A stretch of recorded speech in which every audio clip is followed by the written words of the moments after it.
हे केशव, मैं क्या करूं? मेरा मन और मस्तिष्क उस धर्म कांटे की भांति डोल रहा है, जिसके दोनों पलड़ों में बराबर बराबर मात्रा में ज्ञान और अज्ञान दोनों रखा हुआ है। इसी दोराहे पर खड़ा हुआ मैं आपकी शरण में आया हूं।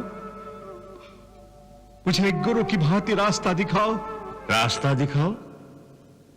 अर्जुन कृष्ण से मार्गदर्शन के लिए कह रहा है। महाराज, वासुदेव श्री कृष्ण अर्जुन के मित्र हैं। दुविधा में एक मित्र दूसरे मित्र से ही मार्गदर्शन चाहेगा। यह कृष्ण किसी का मित्र नहीं हो सकता। वो अर्जुन को रास्ता नहीं दिखाएगा, बल्कि रास्ते से भटकाएगा। शब्दों का जादूगर है कृष्ण। वो जो कहेगा भोला भाला अर्जुन उसी को सत्य मान लेगा। संजय, मुझे बताओ कृष्ण क्या कह रहा है? हे अर्जुन, तुम इस समय ना केवल इस युद्ध भूमि की मध्य रेखा पर खड़े हो, बल्कि तुम्हारी बुद्धि भी जीवन और मृत्यु की मध्य रेखा पर अटकी हुई है। इसलिए तुम अपने कर्तव्य और अपने धर्म से भाग रहे हो, परंतु अपने कर्तव्य से यूं मुंह मोड़ने से या इस युद्ध से विचलित होने से विधि का विधान नहीं बदलेगा, क्योंकि विधाता का निर्णय अटल और अचूक है। तुम क्या समझते हो, तुम्हारे नहीं मारने से ये सब नहीं मरेंगे? नहीं अर्जुन, नहीं। तुम इन्हें नहीं मारोगे तब भी ये मरेंगे, क्योंकि इनके प्रारब्ध ने इनकी मृत्यु का समय, दिन और क्षण तो पहले से ही निश्चित कर दिया है। उसी विधान के अनुसार मैं तो इन्हें पहले ही मार चुका हूं। संजय, ये तो कृष्ण का कल्पना विलास है।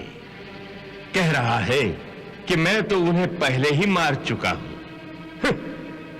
यदि मार चुका है तो युद्ध भूमि पर क्या कौरव योद्धाओं की लाशें खड़ी हैं? हे पार्थ, मैं तुम्हें इसी अज्ञान के अंधकार से निकालना चाहता हूं। इस अंधेरे में अंधों की भांति हाथ पैर मारने के बदले अपनी दूर दृष्टि को एक दिशा दो और देखो इस सृष्टि की ओर। इस सृष्टि में जो जन्म लेता है वो निश्चित रूप से मृत्यु के अधीन हो जाता है। इसका अर्थ यह है कि इस मृत्युलोक का हर प्राणी, चाहे वो मनुष्य हो, पशु हो, पक्षी हो या फिर पेड़ पौधा हो, हर सांस लेने वाला प्राणी अपने जन्म के साथ अपनी मृत्यु को भी लेकर आता है। हर प्राणी को एक न एक दिन निश्चित क्षण पर मरना अर्थात अपना शरीर त्यागना ही पड़ता है। इसलिए तुम उनके मरने की चिंता छोड़कर अपना कर्तव्य समझकर युद्ध करो। ये ठीक है कृष्णा, क्योंकि प्रारब्ध में मरना लिखा है, परंतु उसका यदि पितामह की मृत्यु का समय आ गया है तो वो अवश्य मर जाएंगे, परंतु मैं अपने हाथों से उन्हें क्यों मारूं? तो स्वयं अपने हाथों से अपने भीष्म पितामह को नहीं मारना चाहते हो? यही सत्य है माधव। मैं अपने भीष्म पितामह को अपने हाथों से नहीं मार सकता। तो ठीक है, मत मारो, परंतु पहले मुझे यह तो बताओ कि कौन है तुम्हारे भीष्म पितामह? कहां है तुम्हारे भीष्म पितामह? ये क्या पूछ रहे हो कि भीष्म पितामह कहां है, कौन है? तुम्हें दिखाई नहीं देते क्या? वो सामने ही तो है खड़े भीष्म पितामह। वो जो रथ के ऊपर खड़ा है? हाँ, वही तो। पर वो जो रथ के ऊपर खड़ा दिखाई दे रहा है पार्थ, वो तो केवल भीष्म पितामह का शरीर है। मैं पूछता हूं असली भीष्म पितामह कौन है, कहां है? हे कृष्णा, तुम्हारी बात मेरी समझ में नहीं आ रही है। वो जो दिख रहा है वो भीष्म पितामह नहीं है, केवल शरीर है। इसका अर्थ है कि भीष्म पितामह कोई और है। अवश्य, यही तुम्हें समझा रहा हूं मैं। देखो ध्यान से, देखो उस शरीर में जो प्रकाश है जिसे आत्मा कहते हैं,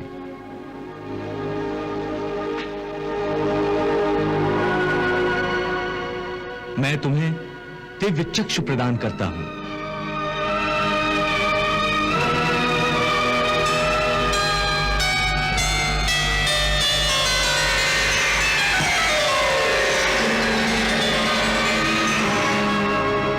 इन दिव्य चक्षुओं से देखो उस आत्मा को।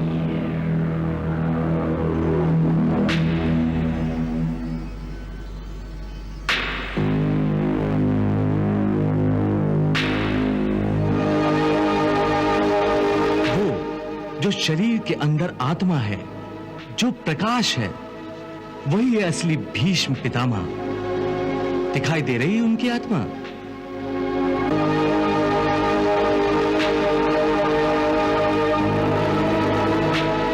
हाँ केशव, एक प्रकाश रूपी आत्मा दिखाई दे रही है। बहुत अच्छा। अब देखो, यदि मैं अपने सुदर्शन चक्र से भीष्म पितामह का शरीर काट दूं तो केवल उनका शरीर मरेगा, परंतु उनकी आत्मा का प्रकाश नहीं बुझेगा। देखो, मैं तुम्हारे इन दिव्य चक्षुओं को यह दृश्य सजीव करके दिखाता हूं।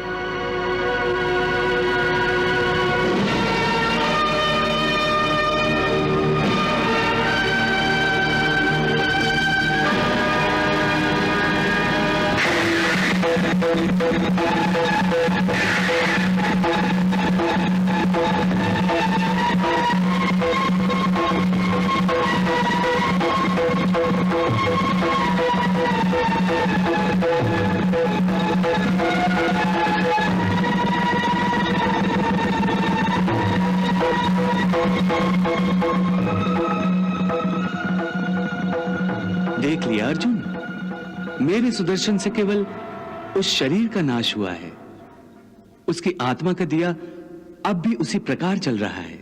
क्या पितामह का वध युद्ध शुरू होने से पहले ही? संजय, कृष्ण ने तो इस युद्ध में शस्त्र न धारण करने का वचन लिया था, फिर उसने सुदर्शन चक्र कैसे धारण किया?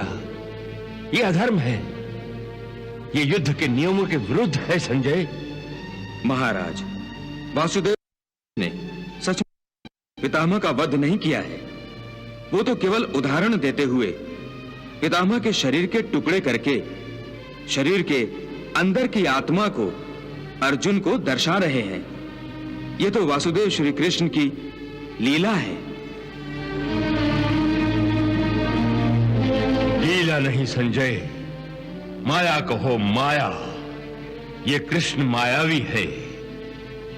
निस्संदेह वो अर्जुन को भ्रमित कर रहा है, उसे सम्मोहित कर युद्ध करने के लिए विवश कर रहा है। हे कौन्ते, इस परम सत्य को अच्छी तरह समझ लो कि विश्व में केवल शरीर नाशवान है, किंतु आत्मा अविनाशी है। शरीर के मरने पर आत्मा नहीं मरती। आत्मा न कभी जन्म लेती है और न कभी मरती है। वो अजन्मा, नित्य, सनातन और पुरातन है, जो शरीर को मारने पर भी नहीं मारी जाती। न हन्यते हन्यमाने शरीरे, न हन्यते हन्यमाने शरीरे। कृष्ण का तत्व ज्ञान सुनने को बड़ा अच्छा लगता है।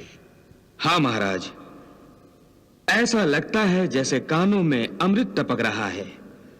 उनके श्रीमुख से निकलने वाला हर एक शब्द हीरे मोतियों में तोलने योग्य है। और श्री कृष्ण ज्ञान का यह भंडार इतनी उदारता से लुटा रहे हैं कि उसे समेटने वालों की झोलियां छोटी पड़ जाएंगी। वाह संजय, तुम्हारा मन तो अर्जुन से पहले ही कृष्ण की लच्छेदार बातों में उलझ गया है। अरे ये कृष्ण बड़ा ही चतुर है। वो जानता है कि अर्जुन को इतनी आसानी से किसी जाल में नहीं फंसाया जा सकता। इसीलिए वो धीरे धीरे जाल फैलाकर गूढ़ बातों के मोती फैला रहा है, ताकि इन मोतियों को चुनने के लालच में अर्जुन को जाल दिखाई न दे और वो उसमें फंस जाए। परंतु महाराज, श्री कृष्ण अपने ही मित्र अर्जुन को किसी जाल में क्यों फंसाना चाहेंगे? संजय, तुम बड़े भोले हो जो कृष्ण को अर्जुन का मित्र समझते हो। भला राजनीति में कोई किसी का मित्र होता है? सब अपने अपने स्वार्थों के मित्र होते हैं। परंतु महाराज, मेरी समझ में यह नहीं आता कि इस युद्ध में श्री कृष्ण की क्या राजनीति है। तुम नहीं समझोगे, मैं बताता हूं। एक ओर कृष्ण की सेना कौरवों के साथ है और दूसरी ओर स्वयं कृष्ण पांडवों के साथ है। अब चाहे कौरव जीते चाहे पांडव, दोनों तरफ कृष्ण की ही चांदी है, क्योंकि जो भी जीतेगा वो यही समझेगा कि वो श्री कृष्ण की सहायता से ही जीता है। क्षमा करें महाराज, यदि आपके कहने का अर्थ यह है कि इस युद्ध में श्री कृष्ण का कोई राजनीतिक लाभ है, तो फिर कौरव और पांडव के बीच समझौता कराने के लिए शांति दूत बनकर क्यों आए थे? युद्ध रोकने के लिए उन्होंने इतना प्रयास क्यों किया? शांति का वो प्रयास तो बस झूठा था। मुख में राम राम और बगल में छुरी वाली बात थी। यदि कृष्ण शांति ही चाहता है तो इस समय जब अर्जुन युद्ध करने को तैयार नहीं है तो उसे हथियार उठाने के लिए क्यों उकसा रहा है? ये कृष्ण शांति दूत नहीं है, बल्कि एक कुटिल राजनीतिज्ञ है। उसकी दार्शनिक बातों पर मत जाओ, उसकी चाल देखो।